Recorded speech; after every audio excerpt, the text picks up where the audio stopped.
power went out at exactly 5:47 a.m. Not just my house, the whole damn street. I was standing in my kitchen mid-sip of reheated coffee when everything died. Lights, fridge, ventilation system. Even the server fans in the garage let out a soft mechanical gasp and stopped. For about 3 seconds, I stood there blinking like an idiot. Then I heard the backup batteries kick in. Thank God I built those right, but by the time I made it to the window, I realized this wasn't just a random outage. My house was surrounded. 2 white utility vans with Sutton Energy Audit Program stenciled on the sides were parked crooked across my driveway. One of them had its back doors flung open, like they were prepping for a damn SWAT raid. There were 5 men in neon vests and hard hats already walking onto my lawn, 3 carrying equipment, 2 carrying bolt cutters. And leading them was Beverly Sutton herself, president of the HOA, standing in front of a folding table she'd had the audacity to set up on my front yard like she was throwing a yard sale. She was wearing one of her signature pastel power suits. Today's flavor was seafoam green, and she held a megaphone like it was a royal scepter. "Mr. Grayson," she called out as if I wasn't already staring directly at her through my window. "Your home has been found in violation of Harmony Heights energy ordinances. Due to reckless overconsumption and endangerment of our certified green zone status, your property has been disconnected from the community power grid, effective immediately." It took me a second to process the words, mostly because my brain was still trying to understand why someone was filming the whole thing on a gimbal-mounted camera. Yes, they'd brought a film crew. HOA propaganda channel, I assume. I opened the door. "You can't do this," I said, as calmly as I could manage at 6 in the morning with a dead house and an active hostage situation in my garage. One of the utility guys had already opened the subpanel on my exterior wall and was mid-swing with a wrench. My backup system wouldn't last more than a few hours if they cut the primary feed. Beverly raised an eyebrow and handed me a document, laminated, of course, HOA board vote summary, 8 signatures. I recognized at least 2 from people who'd waved at me in the street last week. "It was a unanimous decision," she said sweetly, "and you'll find we're well within our rights to protect this community from industrial-scale operations that violate our environmental commitments. If you have an issue, you're welcome to bring it to next month's grievance meeting." I looked past her to see one of the workers, some guy in his 50s with a sagging belt and a face like a wet sock, carrying one of my mining rigs across the lawn like it was a lawnmower. "Put that down," I snapped. He did not. At that point, I realized something important. They didn't just want me offline, they wanted a show. They wanted to make an example of me. The kid with too much tech, too little respect, and, according to Nextdoor, a suspicious number of Amazon deliveries. But they had no idea who I was. Or more importantly, who my father was. You know what's funny? I moved to Harmony Heights for the quiet. No, seriously, I could have gone anywhere. I had just cashed out of a small crypto fund that blew up during the last bull run, and I was sitting on more liquid assets than I knew what to do with. I didn't want to party in Miami or fly to Bali. I wanted clean lines, fiber internet, and a 3-car garage I could retrofit into a private server vault. This place, it checked all the boxes: gated community, tree-lined streets, houses spaced far enough apart that I didn't have to learn anyone's name unless I wanted to. It even had a nice little artificial pond with ducks. I figured it was perfect. So I bought the corner lot with the oversized garage, the solar-ready roof, and the high-capacity HVAC system. Threw down an all-cash offer. Moved in 2 weeks later. Nobody asked questions, nobody cared. For the first 3 months, it was heaven. I spent my time converting the garage into what most people would call a crypto farm, but for me, it was more like a temple. Every cable was custom, every server rack was secured. I installed fire suppression, redundant cooling, low-noise fans, soundproof insulation. From the outside, you couldn't hear a thing. I ran everything below the legal decibel threshold and stayed well within county code. I wasn't trying to flaunt anything, I just wanted to build something that worked. And it did. Until Beverly Sutton smelled heat signatures on her drone camera and decided to launch a crusade. I got my first violation notice on a Wednesday. Not that I knew it at the time. It wasn't mailed, it wasn't emailed, it wasn't even taped to my door like a passive-aggressive HOA love letter. No, Beverly had it personally hand-delivered by a man I swear was wearing cologne called regulatory intimidation. I was in the garage running tests on a new cooling array when my Ring camera pinged. I pulled up the feed to see a man in a buttoned HOA vest standing on my front porch like a missionary who'd traded pamphlets for paperwork. He didn't ring the bell, just slid an envelope into the crack of the door and took a photo of himself doing it, presumably for their little HOA scrapbook of oppression, and walked off like he'd served a warrant. Inside the envelope was a single page, professionally typeset and branded with Harmony Heights' signature leafy logo. It read, Notice of violation, unauthorized commercial activity on residential property. There was no explanation, no fine, no contact name. Just that single line and a copy of the neighborhood covenants with a section highlighted in fluorescent green. No resident shall operate commercial-grade equipment in a manner that disrupts the energy balance, aesthetic harmony, or environmental standards of the community. Energy balance, what the hell is that? Feng shui for power outlets. I read it twice, then again, this time slower, trying to find something concrete. There wasn't. It was vague by design, like they'd stitched together a sentence out of legal leftovers and called it enforceable. I emailed the HOA that afternoon, politely mind you. I asked for clarification. I even offered to submit my equipment specs for review. What I got in return was an automated response that said, "Thank you for your concern. This issue is currently under review by the HOA Compliance Committee." 2 days later, a second envelope appeared. This one had teeth. A $2,000 fine. Ongoing violation of residential zoning aesthetics and energy ordinances. Failure to remediate within 14 days will result in further enforcement action. Now look, I'm not an idiot. I've lived in neighborhoods with HOAs before. I know their whole playbook. You mow your lawn a day late and suddenly you're the guy single-handedly tanking property values. But this wasn't about grass or holiday lights. This was targeted, personal. So I did what any mildly annoyed, emotionally restrained technophile would do. I wrote a 3-page response citing state energy usage law, local zoning compliance, and residential decibel limits. I even attached my utility bills and my equipment specs just for good measure. My tone was firm, but fair. The email ended with, "If you'd like to inspect the garage, I'm happy to schedule a walkthrough, preferably one that doesn't involve unsolicited trespassing or weaponized bureaucracy." The response? Silence. No reply, no acknowledgement. But the next morning, I noticed something new. A small, discreet camera mounted on the light pole across the street, angled perfectly at my driveway. I walked outside, looked straight into the lens and waved, just once. No response, but a neighbor walking his golden retriever gave me a sympathetic look and said, "She did the same thing to the guy with the drone delivery boxes. He moved out a month later." Great. I'd been here less than 5 months and I was already in the HOA's crosshairs. All because I used more electricity than average and didn't want to attend their garden sustainability fair. And still, I wasn't mad. Not yet. Annoyed? Sure. Concerned? A little. But mad? Number. Because I thought this was just Beverly flexing her cardboard authority. A warning shot. A game of neighborhood chicken. I hadn't realized yet that this wasn't about rules, or even about me. This was about power. And I was standing directly in the way of Beverly Sutton's favorite kind of currency. The kind you can't mine on a server. The kind you only get by making other people obey. I thought the $2,000 fine was the peak of the nonsense. I was wrong. That was just the warm-up act.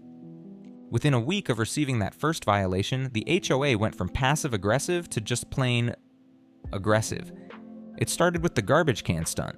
My cans had been sitting in the same discreet spot next to the garage for months, out of sight on a paved slab, exactly where the HOA welcome brochure recommended. Suddenly, I got a warning for non-compliant refuse placement. Next day, another notice, then a fine.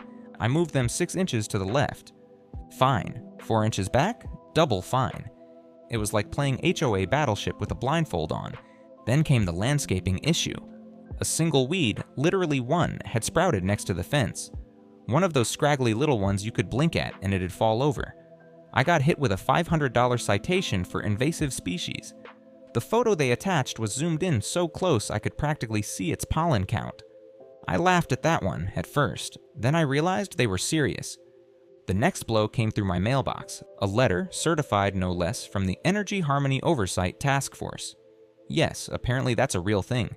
It explained in delightful bureaucratic gibberish that my property had been flagged for an independent energy compliance audit due to suspicious spikes in load draw patterns that could indicate potential environmental destabilization. I swear they wrote that sentence just to see if I'd develop a nervous tic. And guess who was authorized to conduct the audit? That's right, Sutton Environmental Services, a preferred vendor under the Harmony Heights HOA, owned and operated by Beverly's nephew.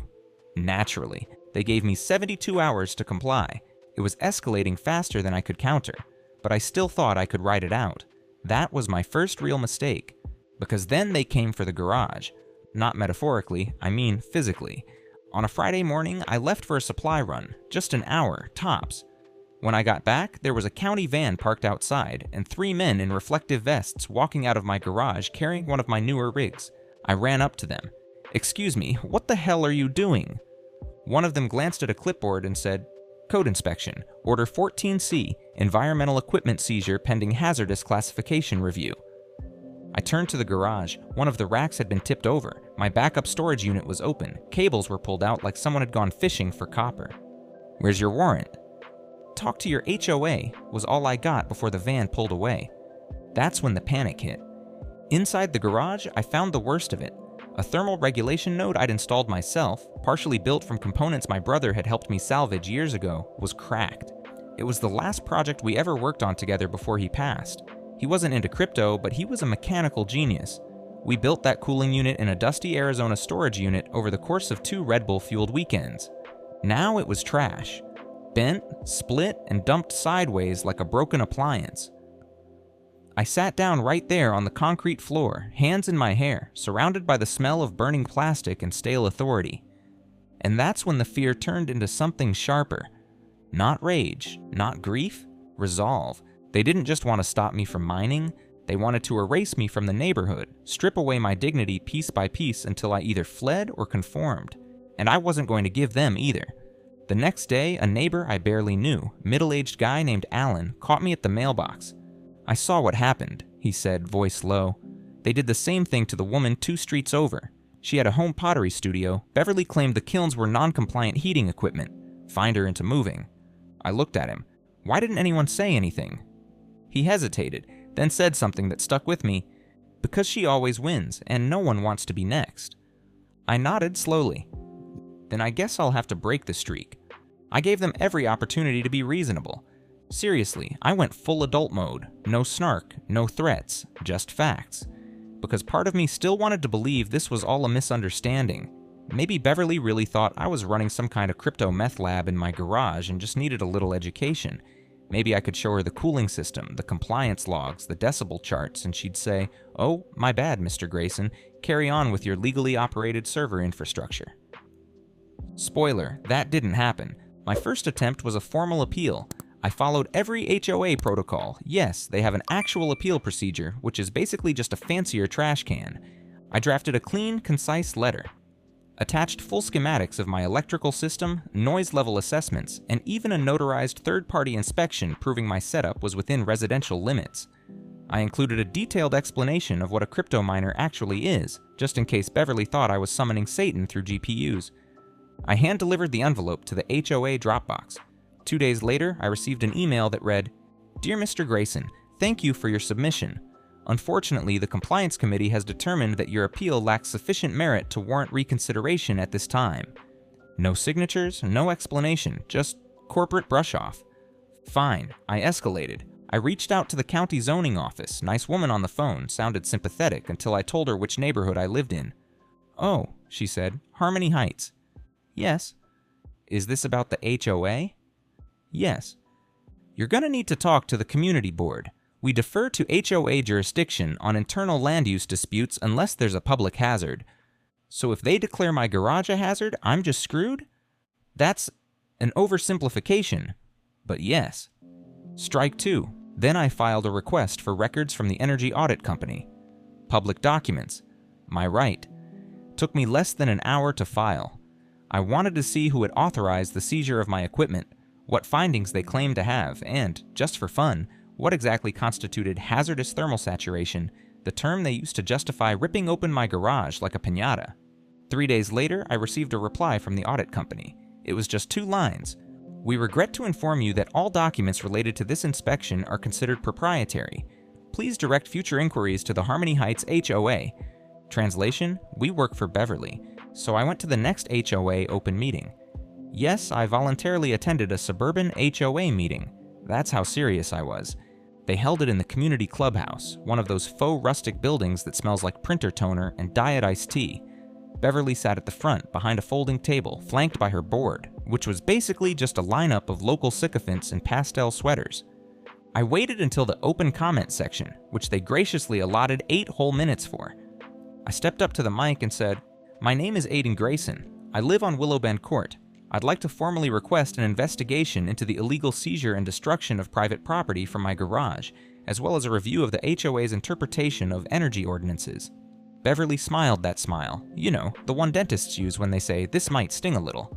"Mr. Grayson," she said sweetly, "thank you for your input. As we've explained, your activities were found to be incompatible with Harmony Heights' ecological goals and shared community values."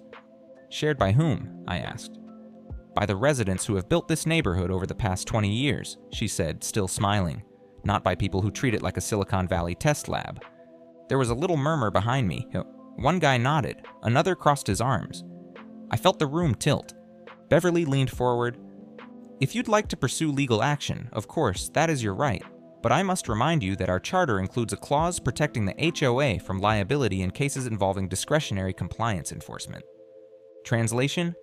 Go ahead. Try to sue us. We've got layers. I stood there, silent, not because I didn't have something to say, but because I knew it wouldn't matter. This wasn't a meeting. This was theater, and I wasn't part of the cast. I was just the guy they dragged on stage to play the villain. I left before they got to new business, which included a vote on converting one of the playgrounds into a native plant garden, because apparently kids climbing on plastic dinosaurs wasn't eco-friendly enough. When I got back home, there was a flyer taped to my front door. Harmony Heights Solar Optimization Seminar, hosted by Beverly Sutton, president of the HOA. Come learn how our community is becoming a state model for sustainable living. That's when it hit me. This wasn't just about me.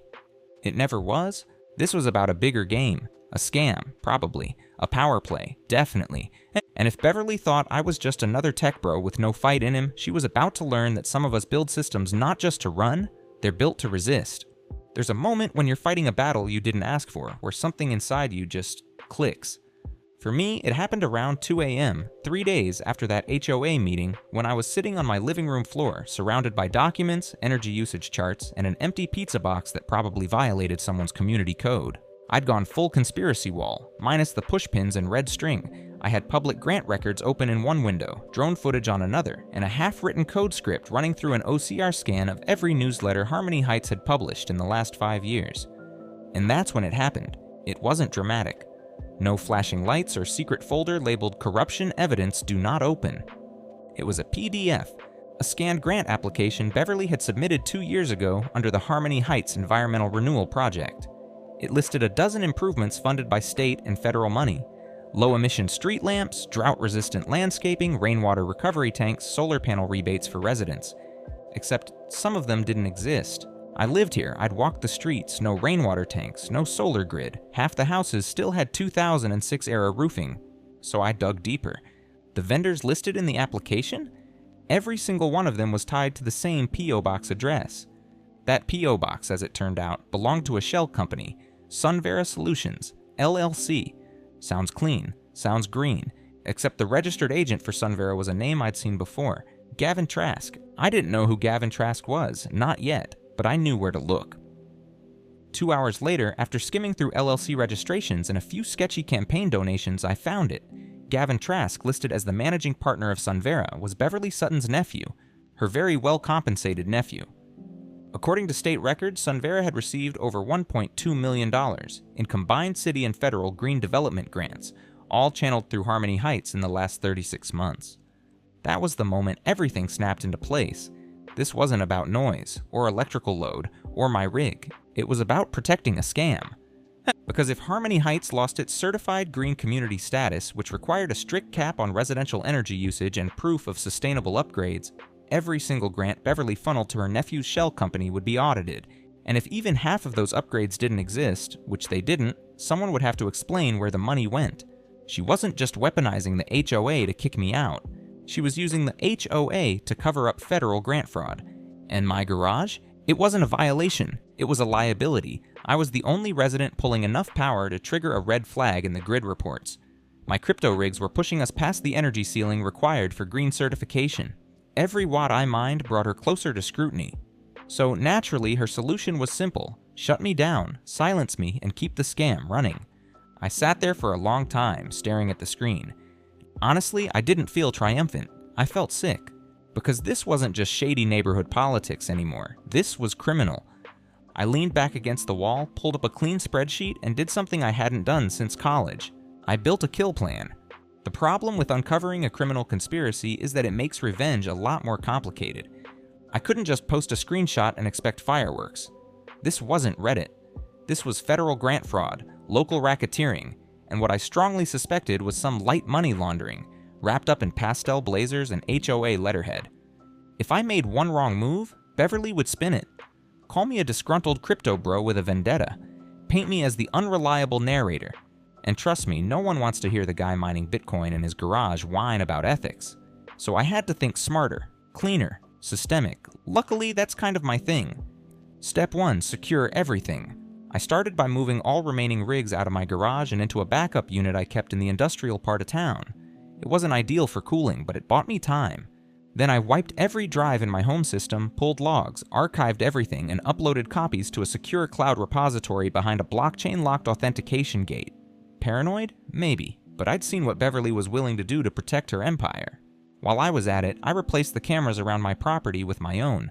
No more mystery surveillance from HOA-owned poles. My gear was smarter, faster, and didn't need HOA approval to function. Step 2, follow the money. I spent 2 straight nights building a digital flowchart that tracked every dollar of those grants. Cross-referenced PO boxes, corporate registrations, contractor licenses, and county permit filings. Half the contractors listed on the grant documents hadn't pulled permits in 5 years.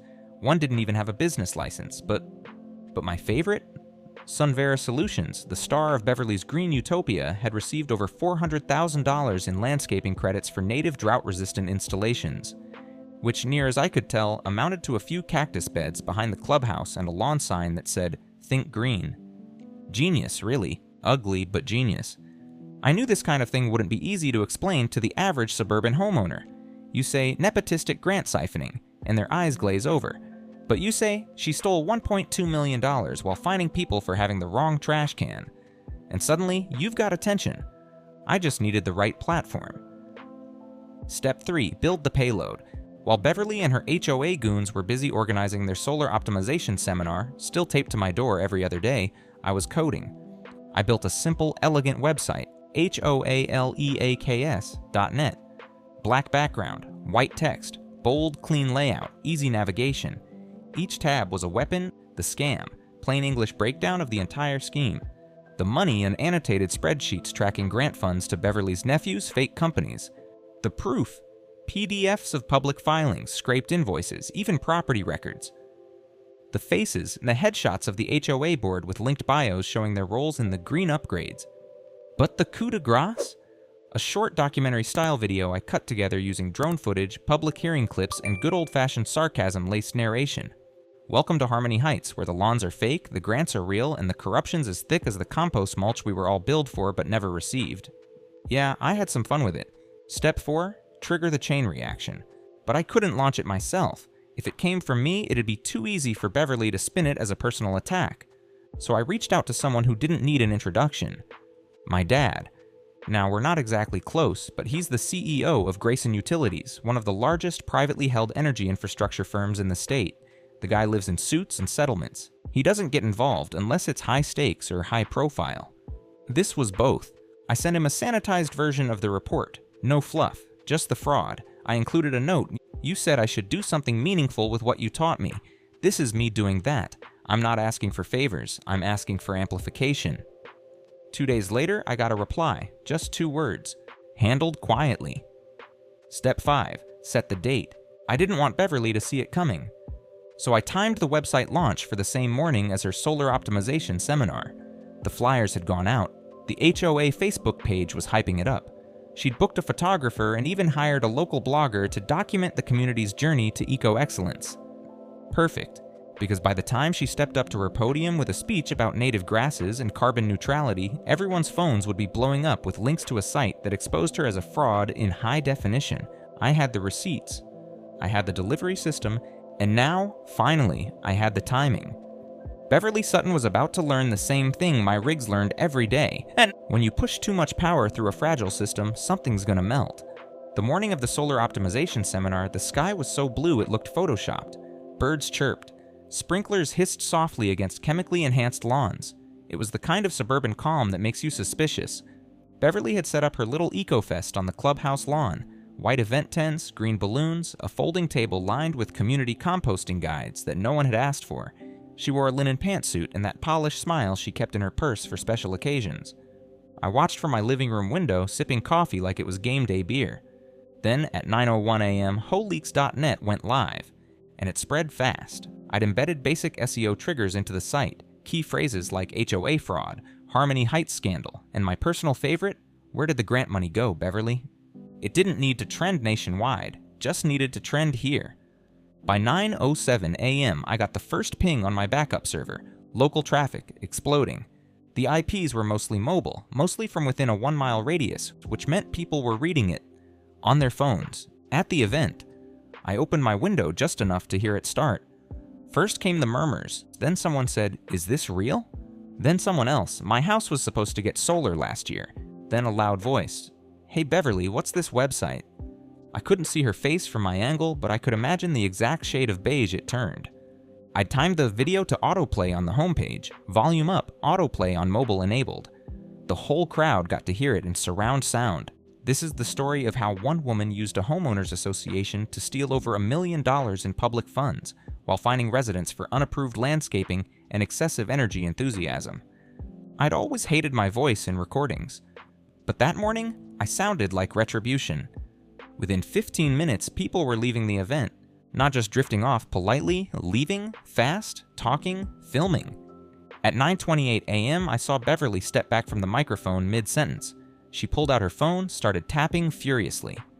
At 9:33 a.m., the HOA's website went down, then their Facebook page disappeared, then their Twitter X account was locked. I hadn't hacked them, but I'd submitted formal complaints and DMCA notices the night before, complete with documentation proving that their photos, grant logos, and promotional language violated multiple state advertising regulations. All it took was one well-worded form and 3 red flags for the platform bots to say, "Nope." By 10 a.m., my inbox was a war zone. Former HOA members, curious neighbors, a few journalists, and one email with a subject line that just said, "Is this the same Sutton from the 2008 West Bay audit?" Yeah, turns out this wasn't Beverly's first rodeo. Around noon, I went for a walk. People were on their porches, clustered in driveways, talking in low voices. I passed one guy who I'd seen roll his eyes at me for months. He actually nodded. "You did this?" he asked, not unkindly. I shrugged. "Depends. You like it?" He laughed and said, "She had it coming." I didn't respond, just kept walking. But inside, yeah. I smiled. By evening, local news had picked up the story. They ran a 4-minute segment titled HOA or ATM, Allegations of Embezzlement, Rock Harmony Heights. They used some of the footage from my video. They bleeped the part where I called the clubhouse a fraudulent gazebo of lies. Fair, but the rest stayed. The story exploded on neighborhood forums, HOA watchdog pages, even a Reddit thread with the very creative title, "Crypto Guy Destroys HOA from the Inside with Charts." And Beverly, she was silent. No statements, no rebuttals. She just disappeared behind her hedges like a CEO on the verge of indictment, which, given the documents I'd also quietly forwarded to the state auditor's office and the Department of Housing and Community Development, wasn't out of the question. The next day, I walked out to grab my mail and noticed something new on my porch. An envelope, no logo, no threats. Inside was a short letter. "Effective immediately, the Harmony Heights HOA Board of Directors has voted to suspend President Beverly Sutton pending further review. We appreciate your patience during this transition." No apology, no admission. Just that cold, bureaucratic whimper that says, "We lost. We just don't want to say it out loud." And that was fine, because I had said it loud enough for everyone. I wasn't there when they served her the notice. I mean, I was there, just not directly. I was sitting on my porch in gym shorts, pretending to read a book I hadn't touched since college, drinking cold brew out of a glass shaped like a light bulb, because irony is a dish best served caffeinated. But I didn't need to see it, I heard it. The knock. The "Ma'am, you need to step outside." The half-muffled gasp, then the quiet. The kind of quiet that only happens in suburbs when something big is going down, and everyone's pretending they're not looking while they absolutely are. 2 unmarked government vehicles, 3 suits, 1 clipboard, and Beverly Sutton standing on her perfectly manicured front lawn, robe cinched too tight, face pale in the morning sun as her empire of compostable lies collapsed around her. No handcuffs, not yet, but she knew. We all did. The state had opened an investigation. Fast. Turns out that when your fake eco company collects over $1 million in green infrastructure grants and then someone hands over matching invoices, tax records, and satellite images showing none of the improvements actually exist, it gets attention. The local news didn't just cover it, they went full Dateline. I watched the broadcast later that night. They interviewed 3 residents, 1 former HOA board member, face blurred, and even tracked down her nephew Gavin, who politely declined to comment and locked the door. They used my charts, bar graphs, timeline animations, even the drone footage I'd taken months earlier when I was bored and still naively trying to map my irrigation zones.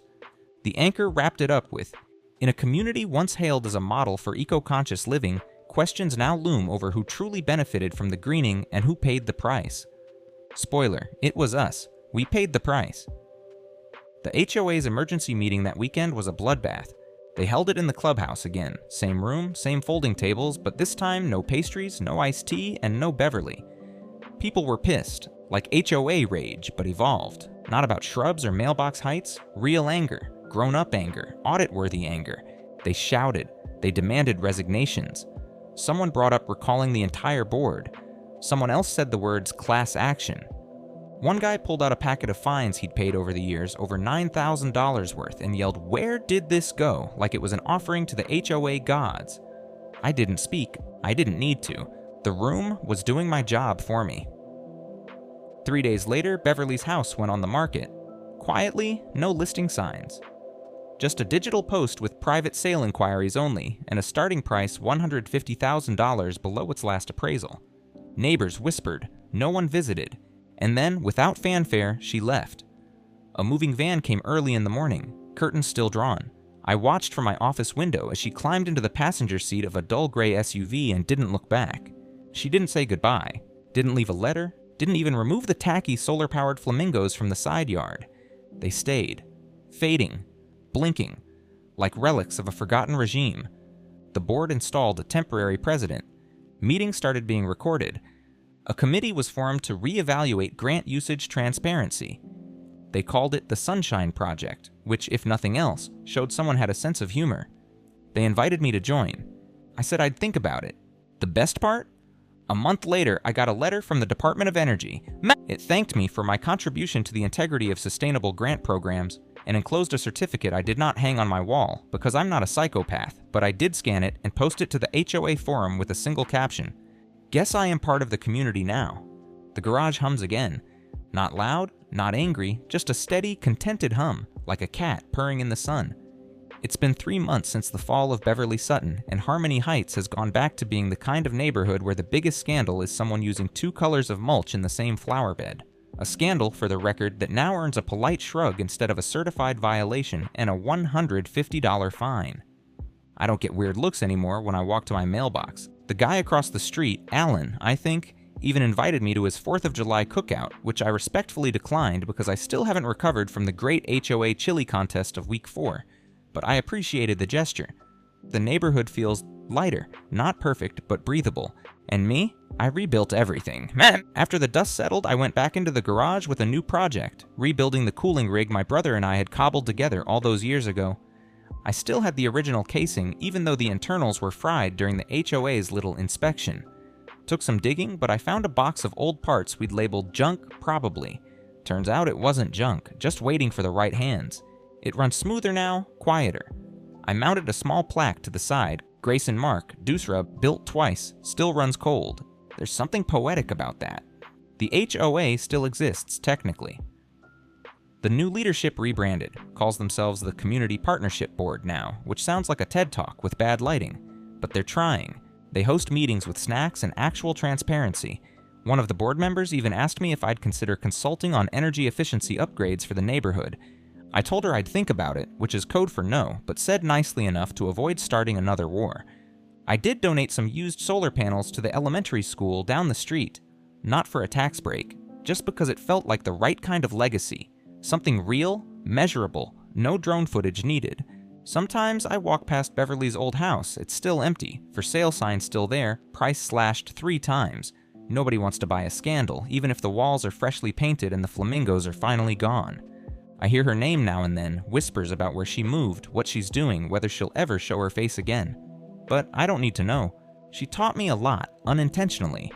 About control, about ego, about what people will do when they mistake authority for invincibility.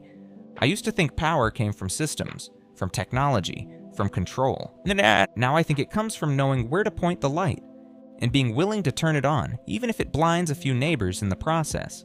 Last week I got a knock at the door. It was a teenager, probably 15, wearing a hoodie with a mining rig diagram on it. "You're the guy who did the site, right?" "Depends," I said. "Are you here to serve me papers or ask for help?" "I'm building my first GPU cluster," he said. "My mom said you might know how to make it not, like, explode." I stepped aside and pointed toward the garage. "Come on in, just don't touch the red switch." He laughed. I didn't. There's always a red switch. You don't plan on becoming part of a community. Sometimes it just happens after the storm clears and people remember you're still standing. Sometimes it takes a fire to make people stop and notice who's been holding the extinguisher the whole time.